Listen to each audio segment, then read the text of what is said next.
श्री स्वामी समर्थ. स्वागत आहे तुमचं माझ्या शिवस्वामी या भक्ती चॅनलवर. तर आजचा दिवस तुम्हाला सुखाचा, आनंदाचा जावो हीच स्वामींच्या चरणी प्रार्थना करते. आणि आजच्या या नवीन व्हिडिओला सुरुवात करूया. आज या व्हिडिओमध्ये आपण अत्यंत महत्त्वाची अशी माहिती बघणार आहोत. बघा, अनेक लोकांना सकाळी 3 ते 4 वाजता ब्रह्ममुहूर्तावरती जाग येते. त्यांची झोप अचानक मोडते. तुमच्यासोबत असं काही घडत असेल तर याला ज्योतिषशास्त्रात एक वेगळं असं महत्त्व आहे. हा निसर्गाचा एक मोठा संकेत तुमच्यासाठी असू शकतो. आणि त्यामुळे तुम्हालाही सकाळी 3 ते 5च्या दरम्यान जाग येत असेल तर याचा अर्थ काय होतो, हेच आपल्याला आजच्या व्हिडिओमध्ये पाहणार आहोत. ज्योतिषशास्त्रानुसार ब्रह्ममुहूर्त अनेक अर्थाने खास असतो. सूर्योदयापूर्वीच्या साधारणतः 1.5 तास अगोदरच्या वेळेला ब्रह्ममुहूर्त म्हणतात. आणि या ब्रह्ममुहूर्तावरती काही लोकांना कुठलाही अलाराम न लावता अचानक जाग येते. ब्रह्ममुहूर्तावरती त्यांना जाग येते आणि तुम्ही सुद्धा सकाळी ब्रह्ममुहूर्तावरती उठत असाल तर फक्त तुम्हाला हे एक काम करायचं आहे. हे काम जरी तुम्ही केलं तर कितीही कठीण इच्छा असेल तरी ती तुमची 100% पूर्ण होईल. तुमच्या घराची, मुलांची, पूर्ण कुटुंबाची अगदी भरभरून प्रगती होईल. जेव्हा तुम्ही सकाळी ब्रह्ममुहूर्तावरती उठणार आहात, तेव्हा तुम्हाला फक्त 3 शब्द बोलायचे आहेत. ज्योतिषशास्त्रानुसार हे 3 शब्द इतके प्रभावी आहे, की जर तुम्ही हे 3 शब्द बोलले, तर तुमच्या मनातली कितीही कठीण इच्छा असेल तरी ती पूर्ण होईल. आणि म्हणूनच ज्यांना पहाटे 3 ते 5 या वेळी जाग येते, त्या सर्व स्त्री आणि पुरुषांनी हा व्हिडिओ स्किप न करता शेवटपर्यंत नक्की पहा.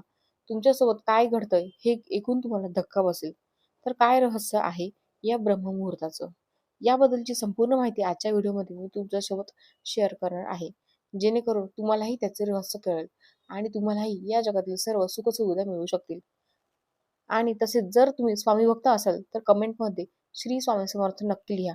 आणि चॅनलवरती नवीन असाल तर आपल्या चॅनलला नक्की सबस्क्राईब करा. आणि असेच माहितीपूर्व नवनवीन व्हिडिओ पाहण्यासाठी बेल आयकॉनलाही प्रेस करा. म्हणजे जेव्हा कधी मी नवीन व्हिडिओ अपलोड करेल त्याचं नोटिफिकेशन सर्वात अगोदर तुम्हाला भेटेल आणि तुम्ही माझा एकही व्हिडिओ मिस करू शकणार नाही. तर पहा, आपल्याला ब्रह्ममुहूर्ताची वेळ हे माहीत असणं खूप महत्त्वाचं आहे. उदाहरणार्थ, ब्रह्ममुहूर्ताची वेळ सकाळी 3 ते 5 अशी सांगितली जाते. परंतु तरीही ही वेळ 3 वाजून 36 मिनिटांपासून सुरू होते आणि ब्रह्ममुहूर्त असा काळ आहे जो की पहाटे 5:30 वाजेपर्यंत असतो. जर तुम्ही इतर कोणत्याही देशात राहत असाल, त्यातून तुम्हाला या काळाची माहिती नसेल, की आता ब्रह्ममुहूर्त, मग तुमचा सूर्य किती वाजता उगवतो ते तुम्हाला पाहायचं आहे आणि त्याचे 1.5 तास आधी ब्रह्ममुहूर्त असतो.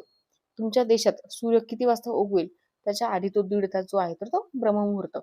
आणि आज मी तुम्हाला जे काही सांगणार आहे ते तुम्ही स्वतः ब्रह्ममुहूर्तावरती उठून केले तर तुम्हाला सर्व प्रकारचे सुख, सुविधा आणि सर्व आध्यात्मिक गोष्टी मिळू शकतात. प्रत्येक व्यक्तीच्या जीवनात काहीतरी कमतरता ही नक्कीच असते. अगदी माझ्यापासून ते तुमच्यापर्यंत आपल्या प्रत्येकामध्ये काही ना काही कमतरता आहे आणि ही असतेच. आणि तीच कमतरता, तीच अपूर्ण इच्छा पूर्ण करण्यासाठी आपल्याला ब्रह्ममुहूर्तावरती हे एक महत्त्वाचं काम करायचं आहे. बऱ्याच वेळा कोणाला शिक्षण घेऊन पुढे जायचं असतं, तर कोणाला सरकारी नोकरी मिळवायची असते, तर कोणाला खाजगी नोकरी प्राप्त करायची असते किंवा कोणाला कंपनीत नोकरी मिळवायची इच्छा असते, तर कोणाला स्वतःचा व्यवसाय सुरू करायचा असतं, तर कोणाला व्यवसायात वेगवेगळ्या संधी हव्या असतात, तर बऱ्याच लोकांना समाजात आपलं स्वतःचं नाव हे मोठं देखील करायचं असतं. त्याचबरोबर बऱ्याच जणांना संतान प्राप्तीची इच्छा असते. काहींना मुलगा हवा असतो, काहींना मुलगी हवी असते. तसंच काही मुला-मुलींचे लग्न जमत नाही. काही लोकांवरती खूप कर्ज आहे, ते फिटत नाही. तर काही लोकांना आध्यात्मिक दृष्टीने पुढे जायचं आहे. तर काही ना काही परआत्म्याशी एकरूप व्हायचं आहे. तर अशी काही ना काही इच्छा ही आपली प्रत्येकाची असते. आणि या सर्वांसाठी ब्रह्ममुहूर्ताची ही वेळ अशी आहे, की त्यावेळी सर्व देवी-देवता प्रदक्षिणा घालत असतात आणि त्यांची ऊर्जा ही सगळीकडे पसरलेली असते. आणि अशा वेळी सरस्वती माता त्या सकारात्मक ऊर्जेमध्ये असते. अशा वेळी या प्रकारे जप करून तुमची मनोकामना सांगितली तर तुमची इच्छा ही त्वरित 100% पूर्ण होते. आपले पूर्वज म्हणजे आपले आई-वडील, आजी-आजोबा किंवा आपले ज्येष्ठ व्यक्ती, ऋषीमुनी सुद्धा ब्रह्ममुहूर्तावर जागृत होत असतात. त्यांना माहीत होते की ही प्रसिद्धीची वेळ आहे, जी सर्व प्रकारच्या बहुतेक आध्यात्मिक गोष्टी पूर्ण करण्याच्या समक्ष आहे. म्हणून ही ब्रह्ममुहूर्ताची वेळ वेगळी आहे. म्हणून तेही इच्छापूर्तीसाठी या ब्रह्ममुहूर्तावरती उठून आपली इच्छा पूर्ण करून घेत होते. आजही तुम्ही पाहिलं असेल, की जेव्हा आपण डॉक्टरकडे जातो, मग तुम्ही आजारी असेल किंवा तुम्ही म्हातारे तरुण असाल, तर ते सर्वांना सकाळी लवकर उठण्याचा सल्ला देतात. आपल्या शरीराचा मोठेपणा कमी होण्यासाठी ते तुम्हाला सकाळी लवकर उठून व्यायाम करायला सांगतात. सकाळी उठल्यावर वातावरणात सकारात्मक वैश्विक ऊर्जा असते आणि जेव्हा तुम्ही सकाळी लवकर उठता तेव्हा ती ऊर्जा अनुभवता येते, ती ऊर्जा प्रवेश करते आणि मग याच प्रकारे तुमचे अनेक रोग ही दूर होतात. तुमचे शरीर हे तंदुरुस्त हो राहते. तुमचं शरीर ऊर्जावान बनू लागते. ज्यामध्ये तुमच्या चैतन्याची पातळी ही उच्च होत असते. त्यामुळे तुम्ही भारतात राहत असाल तर तुमचा ब्रह्ममुहूर्त सकाळी 3:36 सुरू होतो, तर पहाटे 5:30 वाजेपर्यंत चालू असतो. हे नेहमी लक्षात ठेवा. या दरम्यान तुम्हाला उठावं लागेल आणि तुम्ही ध्यानासाठी अंथरुणावर बसला तरी सुद्धा चालेल, किंवा मग तुम्ही अंथरुणातून उठल्यावर तुमची जी ध्यानाला बसायची जागा आहे तिथे बसला तरी सुद्धा चालेल, किंवा तुम्ही अंथरुणावर बसला तरी पण चालेल. तुमची इच्छा, तुम्हाला जिथे शक्य होईल तिथे, किंवा तुम्ही तुमच्या देवघरासमोर देखील बसू शकता. जिथे तुमच्या मनाची इच्छा असेल तिथे स्वतःचं एक स्थान निर्माण करून तुम्हाला ध्यान करायला बसायचं आहे. आता हे कसं करायचं आहे? तुम्हाला तुमचा मंद श्वास घ्यावा लागेल. अजिबात वेगवान श्वास घ्यायचा नाही. अगदी हळुवारपणे, शांतपणे तुम्हाला तो श्वास हा सोडायचा आहे. म्हणजेच काय? अगदी हळुवार आणि शांतपणे श्वास घ्यायचा आहे आणि पुन्हा तो शांतपणे सोडायचा आहे. त्यामुळे तुम्हाला शांततेचा अनुभव आलाच पाहिजे. तुम्हाला तुमच्या श्वासांवर नियंत्रण करायचं आहे. या श्वासांवर लक्ष द्यायचं आहे. आपले श्वास नैसर्गिक असले पाहिजे. जसे ते येत आहे ते जाणून-मधून बदलण्याचा प्रयत्न करू नका. शरीरात नामाचे चिंतन करावे लागेल. जे करायचं आहे ते शांतपणे करावे लागेल. श्वासावर लक्ष ठेवता ठेवता आपल्याला नामजप करायचा आहे. आता हा नामजप कसा करायचा हे तुम्हाला व्हिडिओच्या शेवटी मी तुम्हाला सांगणार आहे. यावेळी तुम्ही जागे होता. शारीरिक शरीर केवळ चांगलेच होत नाही तर उत्साही देखील होत असते. तसेच यावेळी नामजप केल्याने तुमचे मूलधारक चक्र केंद्रस्थानी येते आणि त्यांची सिद्धी सुरू होते. यामुळे तुम्हाला लक्ष्मी आणि तिची सिद्धी मिळू लागते. त्यामुळे तुमच्या पैशांच्या काही अडचणी देखील आहेत त्या दूर होतात. त्यामुळे तुमच्यावर कर्ज असेल तेही संपते. तसेच व्यवसाय आणि नोकरी संबंधित समस्या असेल, पैशांच्या अडचणी देखील आपोआप संपत असतात. तुम्ही फक्त तुमच्या परमेश्वराचे नामस्मरण करत राहा. आपोआप तुम्हाला यश मिळेल, सकारात्मक ऊर्जा तुमच्यात प्रवेश करू लागेल आणि जिथे जाल तिथे परमेश्वराची अदृश्य शक्ती ही देखील तुमच्यासोबत असेल. तुम्ही ज्या ठिकाणी जाल तेथील वातावरण सकारात्मक होईल. तुम्ही ज्या ठिकाणी बसाल तिथे तुम्हाला खूप बरे वाटेल. जर कोणी घरी आजारी असेल त्यासाठी तुम्ही यावेळेला पाण्याचा ग्लास मिळेल. त्यासाठी ज्या वेळेला मी तुम्हाला सांगितले त्याचप्रमाणे ध्यान करा. तुमच्यासमोर पाण्याचा ग्लास ठेवा आणि तुमच्या ध्यानाला सुरुवात करा. ध्यान करताना ती ऊर्जा तुमच्या आजूबाजूला असेल, तेव्हा ऊर्जा त्या काचेच्या ग्लासमध्ये जे पाणी आहे त्या पाण्यात पोहोचेल आणि जेव्हा तुम्ही त्या परमेश्वराची शक्ती, ब्रह्मांडातील शक्तीचे ऊर्जावात पाणी त्या आजारी व्यक्तीला देतात, तेव्हा पूर्णपणे आपोआप ती व्यक्ती बरी व्हायला लागते.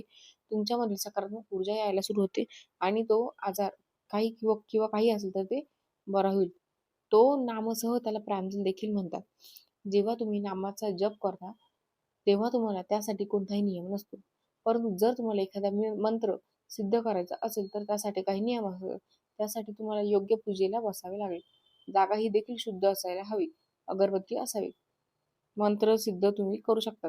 पण नामजप करताना तुम्हाला असे काही करण्याची गरज नसते. तुम्ही कोणत्याही ठिकाणी अगदी शांतपणे बसू शकता. पलंगावर किंवा कुठेही खाली बसत असाल तरीही चालेल. तुम्हाला आराम वाटेल असे तिथे तुम्ही बसला तरीही चालेल. यामुळे तुम्हाला अंघोळ देखील करण्याची गरज नाही. चेहरा धुण्याची गरज नाही किंवा दात घासण्याची देखील तुम्हाला गरज नाही. तुमची इच्छा असेल तर तुम्ही ते करू शकता. तुम्ही नाही केले तरी चालेल. मग आपल्या सर्वांचा एकच प्रश्न पडतो की उठल्यावर सर्वात आधी काय करावे लागेल? जेव्हा तुम्ही कोणत्याही देवाचं एखादं नाव निवडतात, तो भगवंत कोणीही असो, ज्या परमेश्वरावर तुमची अगदी मनापासून जास्त श्रद्धा असते, त्याचं जप तुम्हाला करायचे आहे. जसे की श्री स्वामी समर्थ महाराज असू शकतात किंवा श्रीराम असू शकतात किंवा श्री गुरुदेव दत्त असू शकतात किंवा भोले महाराज असू शकते, भोले बाबा असू शकतात. तुमच्या मनात परमेश्वराबद्दल श्रद्धा असेल, त्या परमेश्वराचे नाव तुम्ही घेऊ शकता. आता सर्वप्रथम काय करायचं आहे लक्षात घ्या. सर्वप्रथम तुम्ही कुठेही बसाल तिथे 15 मिनिटं तुमचे जो कोणी परमेश्वर आहे त्यांचं नाव घेत राहायचंय. तुम्हाला ती ऊर्जा तुमच्या जवळ आणायची आहे. ती ऊर्जा तुमच्यात आणायची आहे. ती अनुभवायची आहे आणि तिच्याशी एकरूप व्हायचं आहे. आणि जेव्हा आपण एकरूप होऊ तेव्हा आपण आपल्या इच्छा 3दा त्याच वेळी बोलायच्या आहेत आणि मग त्या इच्छा लवकरात लवकर पूर्ण होतील. याचा परिणाम लवकर होण्यासाठी तुम्हाला काय करायचं तर पहा. त्यासाठी तुम्हाला हे संकेत ओळखावे लागतील. तर तुमची ध्यान करण्याची वेळ 15 मिनिटांपेक्षा जास्त देखील वाढू शकते. तुम्ही ती वेळ 30 मिनिटं देखील करू शकता. मग ध्यान असे केल्यानंतर जेव्हा तुम्ही त्या ऊर्जेने त्या परमात्माशी एकरूप व्हाल, तेव्हा तुम्हाला तुमची इच्छा व्यक्त करावी लागेल. तुम्हाला तुमची इच्छा पूर्ण व्हायला हवी ती ती तुम्ही 3 वेळा पहिल्यांदा बोलायला हवी. पहिल्यांदा तुम्हाला शांतपणे श्वास आतमध्ये घ्यायचा आहे, ती इच्छा व्यक्त करायची आहे आणि मग हळूवारपणे श्वास सोडायचा आहे. मग दुसऱ्यांदा पुन्हा श्वास घ्यायचा आहे, पुन्हा आपल्याला ते बोलायचं आहे, परमेश्वराला सांगायचं आहे आणि पुन्हा शांतपणे श्वास सोडायचा. मग पुन्हा तिसऱ्यांदा श्वास आत घ्यायचा आहे, पुन्हा ती आपली इच्छा परमेश्वराला शांतपणे सांगायची आहे आणि पुन्हा अगदी हळुवारपणे शांतपणे आपल्याला श्वासाबाहेर सोडायचा आहे. तुमची कोणतीही इच्छा ब्रह्मांडाची शक्ती ती पूर्ण करेल आणि तुम्हाला 15 मिनिटे नामजप करून झाल्यानंतर हे करायचं आहे. हे करायला अजिबात विसरू नका. तुम्ही 15 ते 30 मिनिटे नामजप करू शकता आणि तुमची इच्छा आता परमेश्वरापर्यंत, त्या परमात्म्यापर्यंत पोहोचली जाते. हे संपूर्ण विश्व त्या मालकीचे आहेत. हे सर्व त्या परमेश्वराने बनवले आहेत आणि तुम्ही त्यांच्याकडे तुमची इच्छा मागितली आहे. म्हणून तो तुम्हाला सर्व काही देण्यास समर्थ आहे. त्याने सर्वांना दिले आहे. संपूर्ण सृष्टी त्याची आहे. त्यातून तुम्हाला काही छोटासा अंश हवा असेल तर नक्कीच तुम्हाला देईल. फक्त त्याच्याशी तुम्हाला कनेक्ट राहायचं आहे. सर्वात पहिले तुम्हाला 15 मिनिटे नामजप करायचा आहे. तुम्ही असं समजा की तुम्ही कोणाशी तरी कॉलवर कनेक्ट करण्याचा प्रयत्न करत आहे आणि 15 मिनिटानंतर कॉल कनेक्ट झाला आणि त्यानंतर तुम्हाला तुमची इच्छाही बोलायची आहे. तुमची जी काही प्रार्थना आहे ती हळूवारपणे श्वास तुम्हाला बोलायची आहे.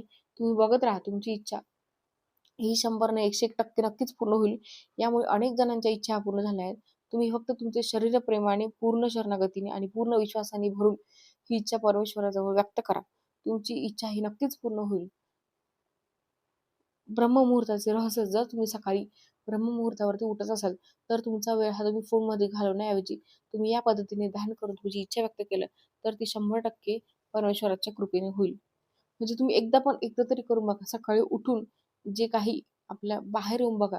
जे काही आपले पूर्ण वाइब्स असतात बाहेर, इतके सुंदर आणि इतके पॉझिटिव्ह वाइब्स असतात. त्यामुळे आपण ह्या ज्या छोट्या-छोट्या गोष्टी ह्या तर नक्कीच कराव्या. तर मला ही महत्त्वाची माहिती तुमच्यासोबत शेअर करायची होती. तर व्हिडिओ आवडला असेल तर लाईक करा. चॅनलवरती नवीन असेल तर सबस्क्राईब करा आणि हा व्हिडिओ आपल्या मित्रपरिवारासोबत जास्तीत जास्त शेअर करा. चला तर मग भेटूया असंच पुढल्या एका नवीन व्हिडिओतर्फे. तोपर्यंत सर्वांना श्री स्वामी समर्थ.